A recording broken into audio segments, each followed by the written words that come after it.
مصیبت پھر مصیبت ہے کہ جسے ہو وہ اسے بڑی ہی محسوس کرتا ہے.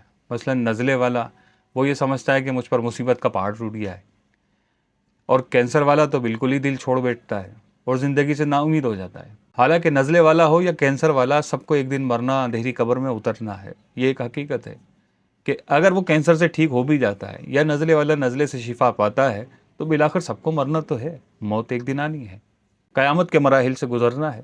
دنیا میں تکلیف جتنی زیادہ شدید ہوتی ہے اس کا ثواب بھی مزید ہوتا ہے. رسول اللہ صلی اللہ تعالی علیہ وآلہ وسلم نے کیا خوب ارشاد فرمایا ہے، بڑا ثواب بڑی مصیبت کے ساتھ ملتا ہے. اللہ تعالیٰ جب کسی قوم کو پسند فرماتا ہے تو اسے مصیبت میں مبتلا فرماتا ہے. پھر جو آزمائش پر راضی رہا اس کے لیے رضا ہے، اور جو ناراض ہوا اس کے لیے ناراضی ہے. اس سے انکار نہیں ہے کہ ہر مصیبت زدہ قابل رحم ہے، لیکن اگر یہ مصیبت زدہ یہ ذہن بنائے کہ مجھ سے بھی بڑے بڑے دنیا میں مصیبت زدہ ہیں، مجھ سے بھی بڑے بڑے بیمار ہیں، مجھ سے بھی بڑے بڑے پریشان حال دنیا میں موجود ہیں، تو امید ہے کہ اس کا جو دل کا غم ہے وہ کم ہوگا اور صبر کرنا انشاءاللہ آسان ہوگا.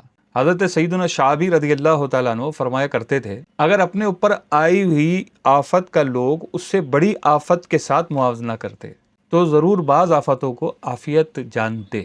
غم غلط کرنے کا ایک طریقہ یہ بھی ہے کہ انبیاء کرام علیہم الصلاۃ والسلام اور خصوصاً سید الانبیاء صلی اللہ تعالی علیہ وآلہ وسلم پر آنے والے مصائب و آلام کو یاد کیا جائے.